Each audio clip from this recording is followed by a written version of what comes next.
بسم الله الرحمن الرحيم. الحمد لله الذي قص لنا من آياته عجبا وسلم. وأشهد أن محمدا صلى الله عليه وآله وسلم عبد الله ورسوله بلغ حقيقة رسالة ربه وأفضل وجاهد لله حق جهاده حتى أتاه اليقين. إخواني في الله وأخواتي في الإسلام، أوصي نفسي وإياكم بتقوى الله عز وجل وبعدم إصيانه، فلقد قال لي ولكم: تلك الدار الآخرة نجعلها للذين لا يريدون علوا في الأرض ولا فسادا والعاقبة للمتقين. We thank the Almighty Allah for giving us another opportunity to be here today. We thank Him for His mercies that He's bestowed upon us. We bear witness that there is no deity worthy of worship except the Almighty Allah. We also bear witness that the Prophet Muhammad sallallahu alayhi wa alihi wa sallam is His servant and His messenger. Whosoever the Almighty Allah guides is really guided. Who is astray has nobody to blame but themselves. Today is a Friday, which corresponds with the 30th day of Zulhijjah, 1440 of the Prophet Muhammad sallallahu alayhi wa sallam. It also corresponds with the 29th day of July on the Julian Gregorian calendar 2022. Inshallah, today is the last Friday of the Islamic calendar.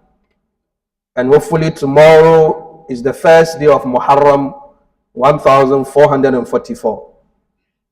It is a very significant milestone in the history of Islam, the hijrah of the Prophet Muhammad sallallahu alaihi wasallam.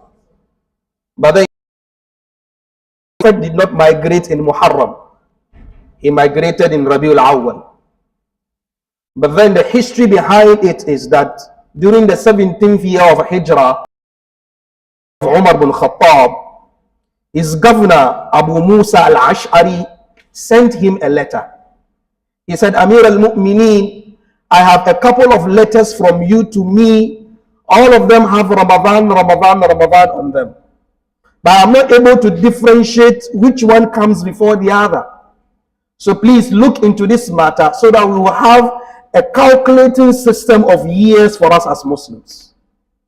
Another narration says that two people came to Umar bin Khattab with a statement or a matter or a case. One person had lent money to the other person, and then it was time for him to pay. But the dispute was that they said you were going to pay in Ramadan. But which Ramadan? This one or the next one or the subsequent one? Because the history of the Arabs, you know, is that they don't have a system of calculation of years. They only use events to denote years. So you have Amul Fil, the year of the elephant. You have Amul Huzn, the year of grief. So Umar bin Khattab gathered the Sahaba and said, how do we solve this problem? So some people said, why don't we use the calculation of the Romans? They said, no, we are Muslims and that we need to be independent. Some said, okay, let's have a starting point. Some said, why don't we use the day the Prophet Muhammad sallallahu alaihi wasallam said, we don't know the day. He only told us he was born on a Monday, but to us to actual date of the birth of the Prophet Muhammad sallallahu alaihi wasallam, scholars, historians dispute. Some say in Ramadan, some say in Rabiul Awwal. Even in Rabiul Awwal, there's a dispute as to which day it is. They agreed that why don't we use the Prophet Muhammad sallallahu alaihi wasallam, the day he left Mecca to Medina, the day we became independent, the day we were able to decide for ourselves what we want to do, the day we were free from persecution, the day we were not hiding for us to perform our ibadah. We were free men capable of doing our own things. But then the Prophet migrated in Rabiul Awwal. How then did they come about the decision to start the year with Muharram? Let's make Hajj of the year. When the next year of the Islamic calendar. So just a brief history about the Islamic calendar and how it started and how it is going. But our khutbah today is going to talk about, may Allah accept our Hajj. A couple of days ago, the last batch of Ghanaian pilgrims returned back from the Holy Land. And we asked the Almighty Allah to accept.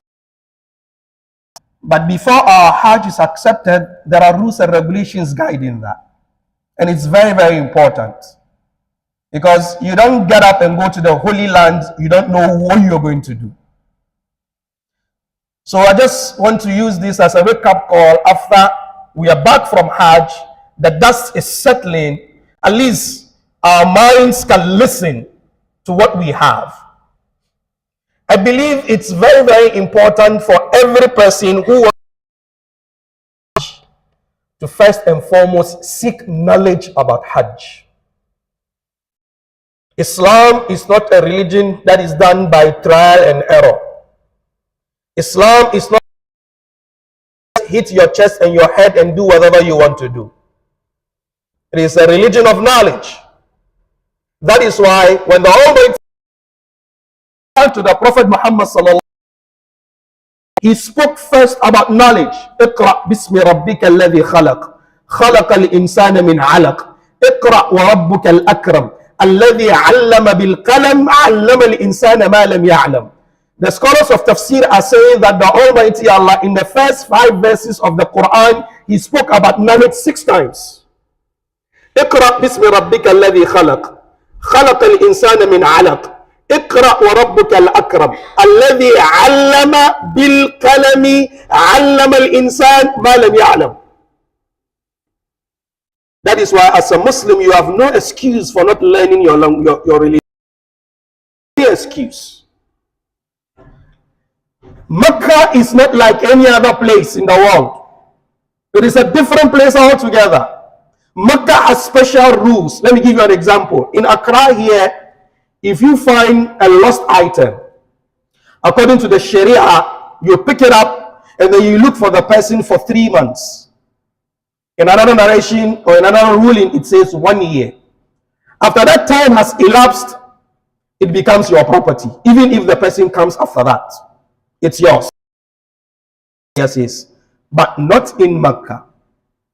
In Mecca, if you find a lost item, the moment you pick it up, you must look for the person till the day you die. That is why they have special offices in Mecca where if something is lost, you take it there. So imagine someone goes and instead of picking up a lost item, he picks someone's thing from his pocket. In Mecca, there are no arguments. In Mecca, there are no struggling with each other. No, it doesn't happen. Pluck leaves. In Mecca, you don't hunt.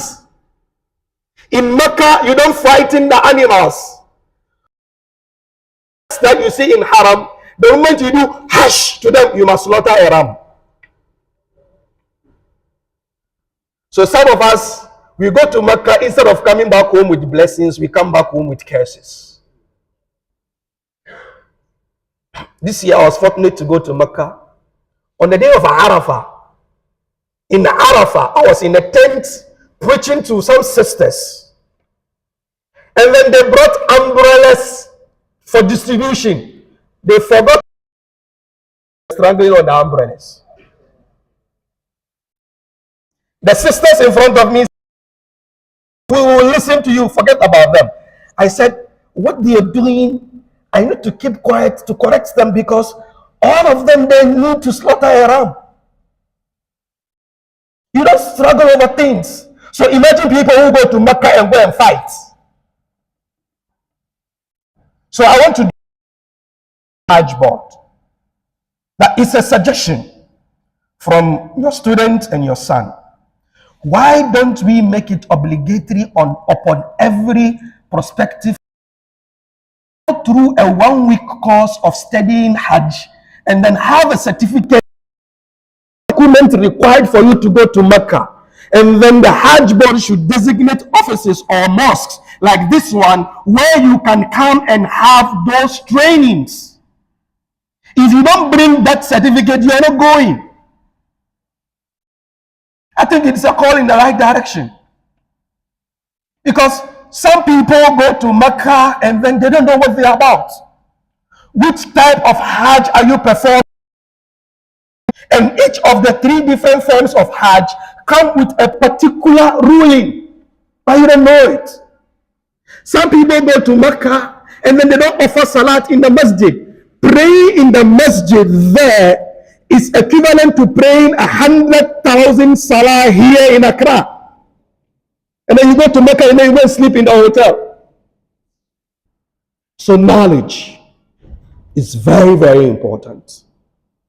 So if you have any prospective pilgrim for next year, if you want to go, from now, start asking the questions. Because sometimes in the tents in Mina, people ask us questions that are so basic that they need to know them here in Ghana before they go there.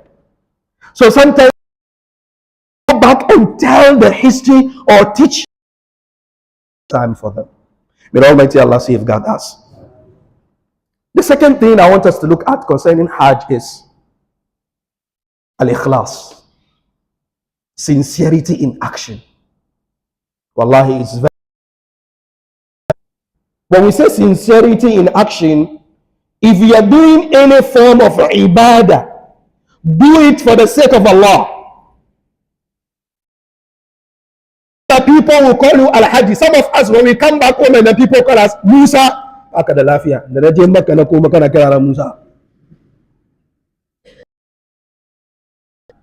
I've gone to Mecca and come back, you are calling me Musa, raw Musa, just like that. So why did you go and so that people will call you Alhaji Musa? If there's any Musa here, you shouldn't be annoyed. It's just an example. Why did you go? So that people will call you Al-Hajj. And that is it. There is a joke that one Fulani people, be patient with me. He went to Mecca. First time he was called Alhaji. He went to the second, third time they call him Alhaji. He went there, it is 0.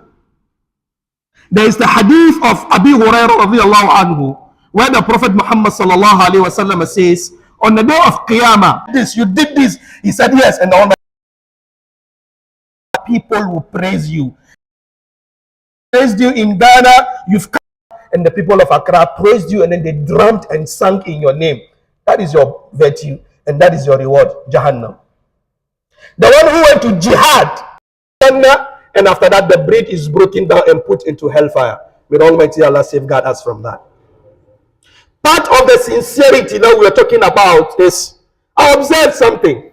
Some people in Mecca, their phones, labbaik Allahumma labbaik, labbaik la sharika laka labbaik, innal hamda wan ni'mata, phones, Facebook. It is the latest cancer that erodes the health of our ibadah. Some people, I even saw that it was even time for salat in the haram. and then Facebook Live. Oh, Akbar. He's praying and then he's responding to comments. Facebook Live. In Tawaf, someone had a phone call and the audacity to dip their hands and pull out the phone from their bag and then receive the call and said, I'm in Tawaf, call me later. Do you know what you did?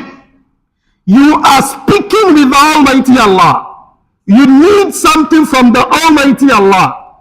And then someone else calls you and then you tell Allah, Allah, this call is very important. Let me listen to it. Inna lillahi wa inna ilayhi raji'un.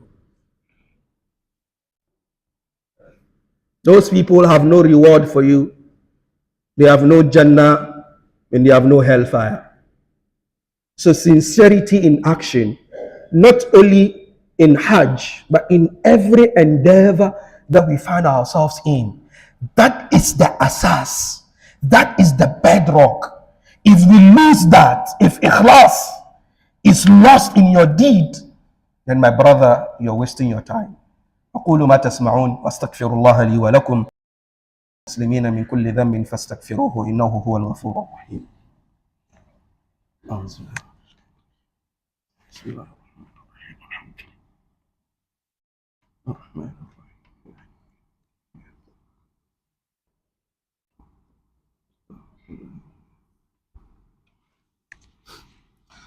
أعوذ بالله من الشيطان الرجيم. بسم الله الرحمن الرحيم. رب اشرح لي صدري ويسر لي أمري واحلل عقدة من لساني يفقهوا قولي وأشهد أن لا إله إلا الله وحده لا شريك له وأشهد أن محمدا عبد الله ورسوله أما بعد. We're speaking about some observations or some wake-up call for all of us that just ended Hajj, and we spoke about knowledge, seeking knowledge, and then secondly we spoke about ikhlas. The third point I want to look at is, please, if you are going to Mecca, make sure your money is halal. Allah, make sure your money it doesn't matter you $1,000. If it is haram, it is zero. If it is haram, it's zero. And excuse me, you see, the financial struggles that our country is facing and the world all over is facing is because, number one, we've taken the God factor out of our businesses. We think we are smart. We think we are knowledgeable. We think we have connection. So we know our ways and means through which we can get risk. You will get the risk, but there's no barakah in it. Imam spoke about barakah here. That has been our problem. In our business plan and strategies, Allah is not there. Second, where the money is coming from. Someone said, oh, as for money, there's no haram, there's no halal. Money is money. Money is money. And this has been the problem that we face. During Jahiliyyah time, when the Prophet Muhammad was 35 years old, there was a rainstorm in Mecca that broke the Kaaba. It was set up to gather funds to rebuild the Kaaba. And then they issued a communique, and listen to the communique. They said anybody who wants to contribute to the building of the Kaaba shouldn't bring alcohol money, shouldn't bring interest-based money. They were kuffar and then they were mushrikeen. But then hurmatul bayt عندهم كان أغلى شيء عندهم. They were kuffar, they were polytheists. They had idols in the Kaaba. But then they said that any money that must come near with pure money. These are kuffar, jahilin. But then they understood the what? The sacredness and the holiness of the place. And today you as a Muslim, you want to go to Mecca with fraud money. You want to go to Mecca with drug money. You want to go to Mecca with scam money. young men that you are listening to as my brothers, if you are a fraudster and you are a scammer, you are not hustling, you are a thief. That's it. We should stop pampering it. If you are a scammer or a fraudster, your name is thief. Kai Baraoni. You are not hustling. It is not hustle. And let's stop glorifying those people and putting them as if they are heroes in our communities. We are giving a wrong information to the up and coming young ones. He is a thief and that is it. So if you go to Mecca with fraud money, because the kuffar of Quraysh in Jahiliyyah understood the importance of who is a Muslim. It got to a point whereby the money was not enough. So they built half and then half remained. So that is what they call al-hijr. If you look at the semicircle at a point, even though now they've barricaded the whole place, but previously you see a semicircle. That semicircle is originally part of the Kaaba that Ibrahim built. But then the committee was not able to raise enough money to build it. During Fathu Makkah, the Prophet Muhammad told Nana Aisha, I would have wanted to destroy the Kaaba and build it again on its original foundation by Ibrahim alayhi salatu wasalam. But then your people, these Arabs, they have a little problem with understanding. So I'm going to leave it like that. But the Caliphate of Makkah destroyed the Kaaba and then build it all again. When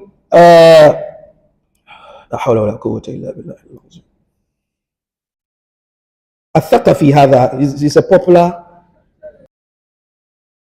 Thaqafi. When he killed Abdullah ibn Zubayr, he destroyed the Kaaba and then he built it back to and then left out the semicircle. So the idea is that the reason behind where you see that semicircle, historically, the kuffar of Makkah understood that the Kaaba doesn't need dirty money. So it got to an extent whereby if they are going to do tawaf and they knew that their cloth is from haram money, they strip naked and then they do, because they understood that the Kaaba doesn't need haram money.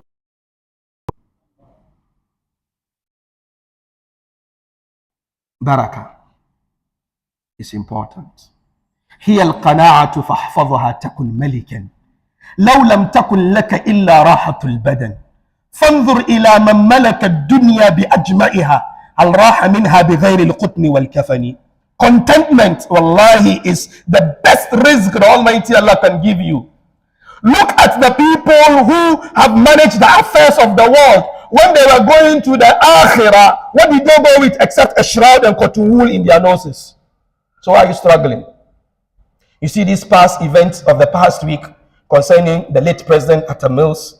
Wallahi, the lesson I took about it is that the day he died, he was sitting in the seat of government. He had all the government machinery, all the military, all the police, every disposal. But then the angel of death entered and then he didn't look at anybody else. He picked him alone in that seat. And you are here struggling. You're concerned about risk, haram, you don't care. You fraud people, defraud people, and then you're okay, you're satisfied. Wallahi,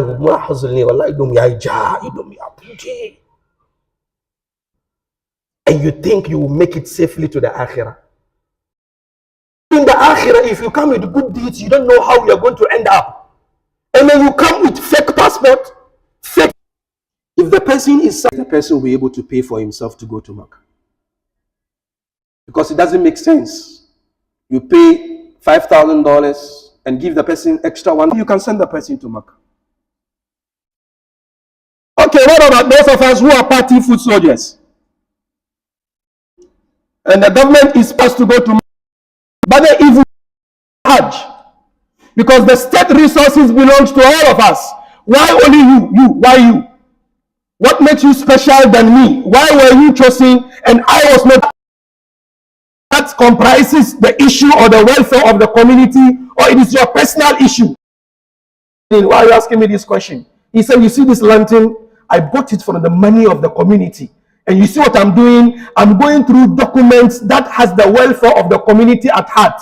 So if you have come with an issue concerning the community, I maintain the lantern, we discuss the issue of the community. But if you have brought your personal interest, I switch off the lantern and we remain in the darkness to discuss your personal issue. Alternatively, what can the government do for us? I believe, yes, the government really wants to help. Yes, it's not just by fluke. The government wants to help. There are party foot soldiers who have struggled with the party to send the party to power, so they want to help. I am saying, if the government is sending 200 people to Mecca every year at the cost of $5,000, government, give that money to those their feet and work. Give those monies to them. Invest in them. Give them those monies as startups, whereby they, in the next 3-4 years they can take themselves to Mecca. But if you send them to Mecca and then they come back and then they are still following you for freebies, then what's the use of the Mecca? Alternatively, people to Mecca at the cost of $5,000, that is $1 million. Build for us a secondary school in Nima. The whole of secondary in Nima, we don't have a secondary school. Build for us a secondary school in Nima. Build for us a secondary school in Waliwali. Build for us. Every year you have $1 million from the coffers of our Hajj. That is for us Muslims. But if you give it to 200 people, they go and come back and then steal fees and eat in line. That's what that do. Finally, I want to commend the Hajj board. Wallahi, they did very, very well. Very, very well. Of course, issues will come up. The issues of the pilgrims that were not able to go. I think it's something that is perennial, and I believe it's high time we sit down and look at it very, very well. Because if you know we are giving a quota of 3,000, why don't you accept 3,200 applicants? What happens? I think it's something that the Hajj board must look at. Secondly, I want to suggest to the Hajj board, why pay pilgrim $100 as a Hajj development levy? If you have 6,000 pilgrims, that is, we are going to raise $600,000, and that money can be startups for young men and women in the Zongo communities that need $1,000 or $2,000 to start a small, or infrastructure, or this, or that. At the end of the day, we will know that this is a Hajj funded project by the Muslims. We will not always wait for freebies from whoever. The Arabs have done their best. It's okay. They are not the only ones who want to go to Jannah. We also want to go to Jannah. So why don't you also have homegrown policies from our heart to lift the Muslim community? So this is just a wake-up call for all of us that we can do better. Wallahi, they did well. The communication team, the medical team, the task force, the administrative team, wallahi, the buses were on time, food was on time, the dawah team was on top of it. They did very, very well.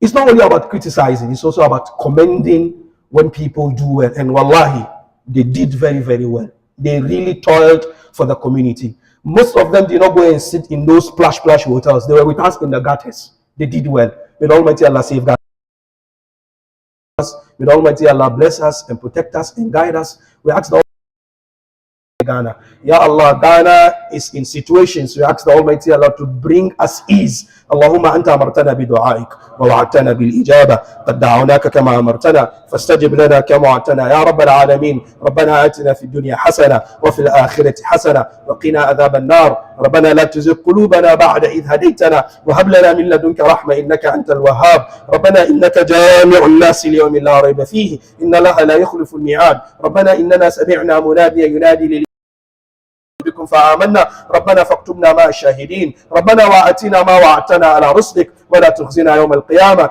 إنك لا تخلف الميعاد سبحانك اللهم وبحمدك نشهد أنت نستغفرك ونتوب إليك قوموا إلى صلاتكم يرحمكم